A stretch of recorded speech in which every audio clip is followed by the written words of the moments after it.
What's up, guys? So today I am going to be breaking down the 3 steps to evaluating any multifamily deal in 3 minutes or less. Okay, number 1 asset an investor has is their time. You've got to steward your time well to be able to grow quickly in this game, and that means evaluating deals, assessing, getting the bad deals off your plate quickly so you can get onto the things that are worth your time. So the things we're going to be going over in this video is the data and info that you need to collect on the property first before we can do the assessment. Number 2, the exact formula to do the quick assessment. And then number 3, the decision-making framework and formula to be able to know what to do next.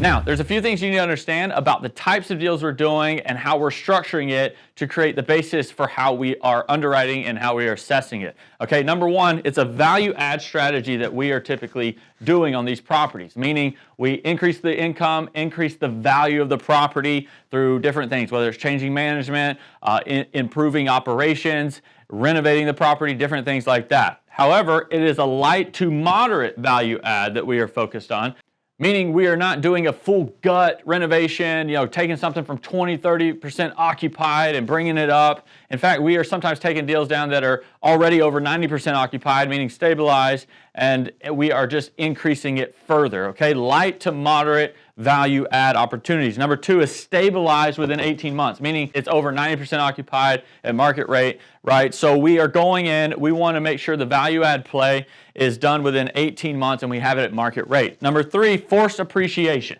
Okay, we're not going in and depending on market appreciation. We're not typically betting on the market going up. We are focused on how can we force appreciate the property. And these multifamily units, the beautiful thing about them, they call them appreciation multipliers, okay? So you can have a lot of units, and if you just increase the income or increase the rents just a little bit, you can see substantial appreciation, okay? So that is what the play is, and that's going to determine how we underwrite it. And then acquisition fee. So as the general partner, as the person that is buying the deal, not the limited partners that are putting the money in, but the person buying the deal can take an acquisition fee. So this is one of the big plays in how we're underwriting these deals and how we're making sense of our time finding the deal, structuring the deal, getting the capital, and closing. We're paying ourselves 3 to 5% of the total cost of the property, okay? So 3 to 5%, say it's a $5 million deal, $150,000 is what we would pay ourselves for our team, our time.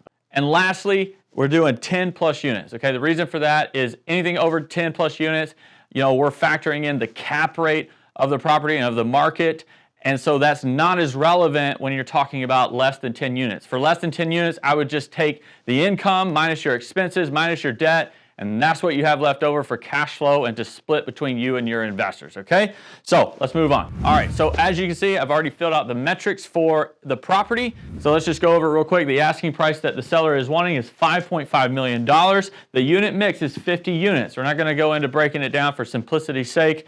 Again, we're just getting an average. There's 50 units. Market rents, the average amongst all the unit mix, $1,500 per month. This is market rents, not what it's currently renting for. This is what it could rent for if we implement the value add plan. The expense ratio, obviously 50%. The cap rate, 6%. That's just the national average currently. Again, this is market cap rate. If the property is fully fixed up, what could it sell for? What are past properties selling for in this current condition and current market, okay? That 6% is what I'm going with for this analysis. And then the reno cost is $750K, estimated, okay? Now, we're gonna flip over. I'm gonna show you the calculation. I've already fixed the metrics, so unit mix times the market rents times 12 months. So the unit mix is 50 units times the market rents is $1,500 per month. And then that gives you a gross potential rent over a year of $900,000. We're not factoring in other income. That'll be on the next step. Then you take your gross potential rent of $900,000 and you subtract your expenses. It's a 50% expense ratio, so we're just going to cut that in half, and our net operating income, the NOI, is $450K.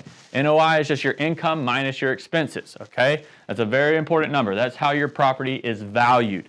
So we got $450K, and then you take your NOI, that is $450,000, divided by your market cap rate, and that gives you the value of the future value, the stabilized value, or your gross potential value. 7.5 million, your gross potential value times 80%. What is the 80%? That is your discount. Again, we're buying value add properties. We're going to take an acquisition fee. We need to justify how much we are spending as far as our time, and this is where you can be competitive based on how good the property is. If it's already near market rates, we can increase this and get less of a discount, or if it needs a lot of work and it's going to be a long time, if it's in really bad condition, we need more of a discount. But for our typical light to moderate value add, we're at 80%. So you take your gross potential value, your stabilized value, 7.5 million times 0.8, or 80%, it gives you your total cost basis, your all-in amount of $6 million, okay? And then your total cost basis minus your reno gives you your maximum allowable offer. Okay, total cost basis is $6 million. Your renovations estimated $750K. That gives you a $5.2 million maximum allowable offer that you can give to the seller or the broker. And then we take that number and put it into the next step, which is your decision-making framework. So time, that's 3 minutes. We did it. All right, now it's time for the decision-making framework, the decision time. The asking price from the seller was $5.5 million. Our current MAO, or the maximum allowable offer from our assessment, was $5.2 million. Okay, that's very close. But again, going back to the beginning of the video, the number one thing you've got to protect is your time. Your biggest asset is your time. We've got a lot of deals on our table. We've got a lot to assess, and we've got to get the bad ones off quickly and get to the good ones so we can make offers, right? So if we want to scale fast, we got to make more offers. The only way to do it is to set rules of thumb. And the rule of thumb here is, are we within 30% of asking price? Is our MAO within 30%? And in this situation, yes, it is. Okay, it's within 5%. That's a very good situation to be in. That's really exciting. The next steps, if it is within 30%, is to check it out further, okay? You're going to do a deeper assessment. For our students, we give a deal analyzer tool where you plug in all the numbers and it spits you out what you can offer, and then we have a more realistic understanding of what kind of offer you can make. So the things you want here is the T12 and the rent roll. The T12 stands for trailing 12 months. So that's your expenses and your income, your financial data on the property. And then your rent roll tells you what actually came in for each unit, what is the standard, what's the rate on each unit in rent. So once you have those things, you can plug them into a software or plug them in to take a deeper dive, get your actual expense ratio, get your actual income, all these different things so you can understand where the property is. And then if it's a no, if it's not within 30% of the asking price, if you're below that, then you want to move on, okay? That's one option. You can just move on. Again, find the best deals. Spend your time there. Or, and more times than not, I would recommend notifying the seller, okay? Let the broker or the seller know, hey, Mr. Broker, Mr. Seller, you know, I don't want to waste your time. Just letting you know, our team did look at it. We underwrote the deal, and we're not close to where you are wanting to be. We're more like 100K a door, and I know you're wanting 110K a door, or whatever that is, okay? So you can just let them know out of courtesy and say, hey, if you have any other deals, please send them our way. We'll definitely do our due diligence and check it out, see if we can get to where you want to be, okay? And then he can tell you, well, if you're at 100K a door, go ahead and submit the offer. Maybe we can look at it. But just let them know, I don't want to waste your time. You're being courteous, making sure that you've kept that relationship, okay? So I hope that helps. Let's get to doing some deals. God bless.